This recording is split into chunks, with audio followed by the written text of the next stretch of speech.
Hey everyone, it's Ben Hardy here, and in today's going to be reviewing the Lexus LC 500. Before we get in this video, I want to give a huge shout out and thank you to the Larry Miller Lexus here in Murray, Utah for giving me some time with this LC 500. I'm going to include a link to their website in the description down below so you can check out what they have currently.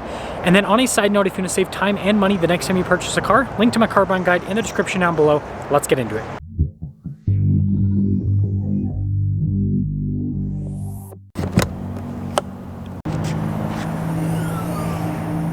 Under the hood, we have a good old-fashioned, naturally aspirated 5-liter V8 that goes through a 10-speed automatic transmission. Power outputs are 471 horsepower and then 398 pound-feet of torque, with fuel economy being 15 around town and then 25 on the highway. Now, before we move forward with this review, I do want to mention, if you want to see more videos just like this, then I recommend you subscribe because I post content every single day. So starting with the hood, I love this metallic paint. I think it looks absolutely fantastic, but yeah, absolutely massive in scale. It's got that sports car design. And then look at the headlight cluster. I've always been a fan of that on the LC 500. And then notice how that kind of comes up. It's to mimic the Lexus logo. It looks really good. And then you got more lighting down below. And then look at this grille here. I think this is probably the best iteration of the Lexus grille. The proportions, the design, everything just works so well. And so when you put it all together, the LC 500 definitely has that really sleek sports car design. Now around the side here, our tire wheel setup is 245/40/21 on the front and then 275/35/21 in the rear. And you can see here with the wheels, you've got the blacked out elements with the silver. I think that looks really good. And then we've got the brake caliper there painted in black to match everything. And those rotors are actually pretty dang big. And then I love the design here with the fender. And then notice the mirror caps, kind of more of that arrow style. And then you got the pop out door handles the LC 500 is kind of famous for. And then got more of that venting there on the side. And then here is the full side view with the LC 500. Now taking a look at the key fob, we have our lock and unlock function. We got the opening here for the trunk, and then you got the Lexus logo there on the back. And popping into the rear, you guys can see that with the convertible, you do lose a little bit of storage space here in the trunk. That's pretty typical of convertible cars. But again, this isn't a practical car, it's a fun sports car. Anyways, popping that down, you guys can see again the Lexus logo there on the back. And then look at the taillight design and how it kind of like goes down. Again, I think it's really cool. It's got like a 3D effect to it, and then really cool covers over the exhaust tips. And putting it all together, what do you guys think about the looks here with the LC 500 convertible? Now taking a look at the door panel, you can see soft touch here at the top. We also have blind spot monitoring with the mirrors. And then I like this trim. I haven't seen this in the LC 500 before. It's very interesting with kind of the overall finish and everything. Usually before, I feel like they put, was it Alcantara here? So it's just a different texture. You can see, again, more soft touch here. And then notice the memory seat function. You got your window controls. The mirrors do power fold in. And by the way, really tight fit and finish. Now, I'm not going to pop in the back seats, but they do exist. They're kind of better for a storage shelf more than anything else. You guys can see we even have the little wind guard there. It's installed in the back seat area. So yeah, even Lexus knows it's just storage space. And then you guys can see here with the stitching, I think that looks really sharp and then perforated all down the center of the seat. Power adjustments here on the side. And there's your pedal layout. And then you got this for the trunk, your heads-up display, gas cap release, and then again, more soft touch on the dash.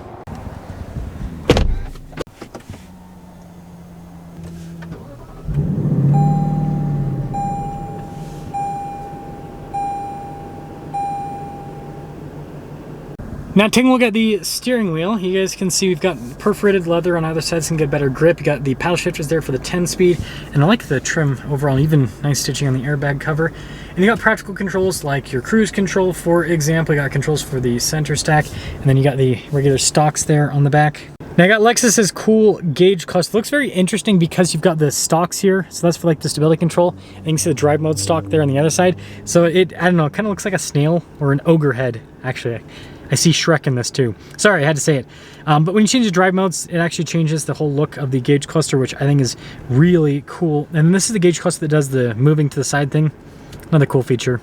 Now this does come with a 360 camera system, which I think is really solid to have on a car like this because it's low to the ground, and so, you know, having something where you can see all around so you don't scrape stuff, it's a nice feature. Now this has the new infotainment system, and this is a lot easier to use compared to the previous infotainment system. I will give it that. Sorry about the camera not focusing.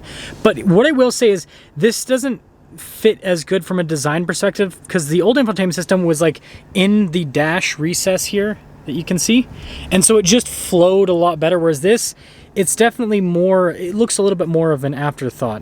Anyways, really nice fit and finish with the rest of the trim on the dash. You can see nice material use. Then you got the glove box here lined with felt. It's padding on the outside of the glove box. Again, this interior still is just gorgeous, and the thing that's really impressive that you can't really tell on camera is just how well put together everything is. And here's your shifter for the 10-speed, got the manual mode, you got your auto hold, and then that's pretty cool, little holder. And then this is just for the camera system. This is where the keypad used to be. You got your volume control, and then you can see this for the seat and the steering wheel setup. And then you got the center console that moves back, which has always been kind of an interesting thing, but yeah, good storage overall. I like how it all connects in a line. I think that's really nice. And then obviously this is the convertible, so you've got the top that can pop off, which adds to the fun of the car. So here is our window sticker for this LC 500. You guys can see all of the standard equipment. And then there's your base MSRP, and then this does have some options added to it. So the touring package. So I guess maybe that's what adds that new trim potentially. And you got the Torsen added to this as well. Anyways, total MSRP is $113,960. And let's see how it drives.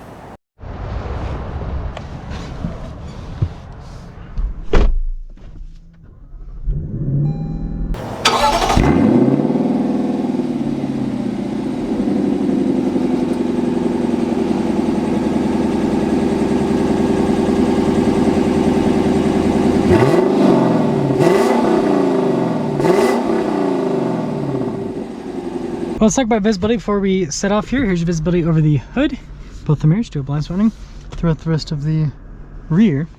And, well, let us set off in the LC 500. Man, this new infotainment system, I will say, it is so much more usable, so much more user-friendly compared to the previous version, but it's just, yeah, the design. I'm wondering, so I watched a video by Doug DeMuro, and he said that he thinks that this version, the LC 500, so this one with the new infotainment system, he thinks this is going to be the most desirable version.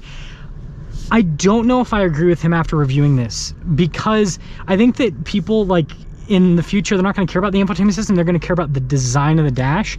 And I think that the LC 500 that has the old infotainment system with how it's more, you know, well, and this is still really nice with the trim and everything, but like just how the dash integration is a little bit better. I think that it's, I don't know, I think it's going to end up doing better on the market. But let me know what you guys think about that. I mean, it's, at the end of the day, an LC 500 is still an LC 500. I think people care less about the infotainment system and more about the exterior styling and the driving experience. And also, it's low to the ground, so you always gotta kind of angle things a bit when you go out of the driveway. But smooth, definitely smooth.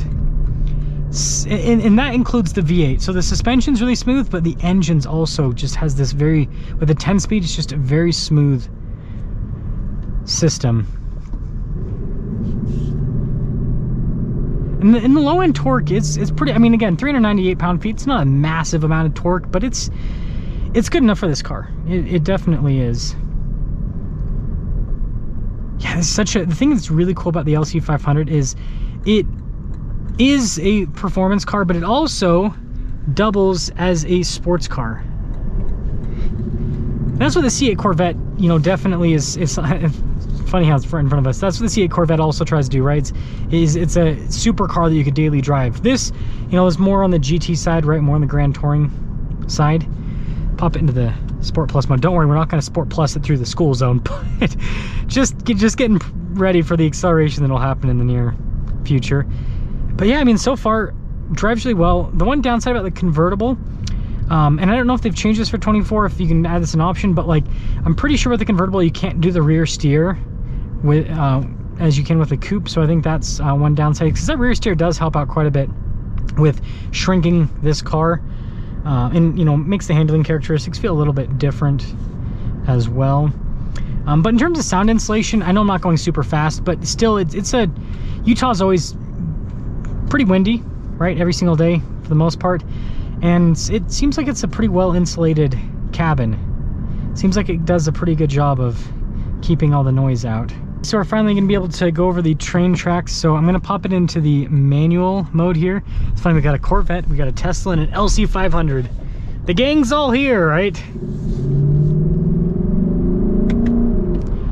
Really quick with the transmission. Gonna avoid these potholes. Yeah, really quick with the transmission response. I mean, look at that.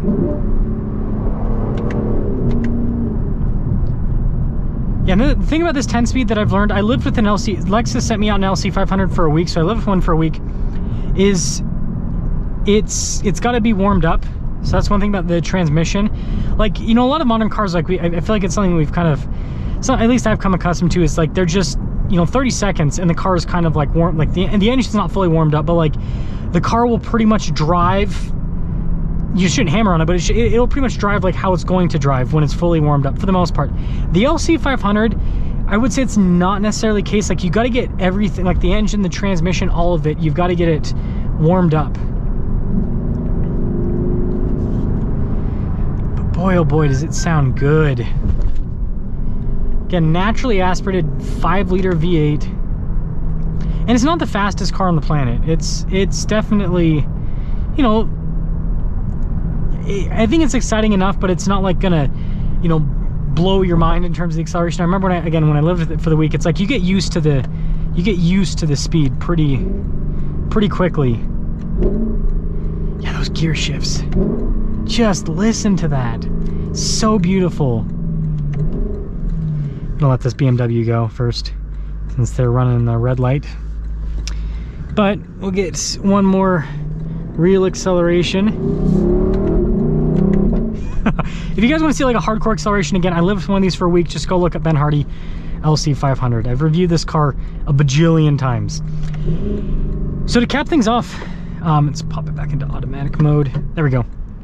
I think this car drives exceptionally well. I think it looks fantastic. I'm more of a coupe guy than a convertible guy myself. But yeah, I mean, I think the LC 500, I think it goes without saying, you know, even though it's not a manual transmission car, I think it's gonna be a classic in the future. Beautiful styling, V8, great transmission. It's responsive enough for an automatic. Even today, it feels great. So let me know what you guys think about the LC 500. But yeah, it's such a great car.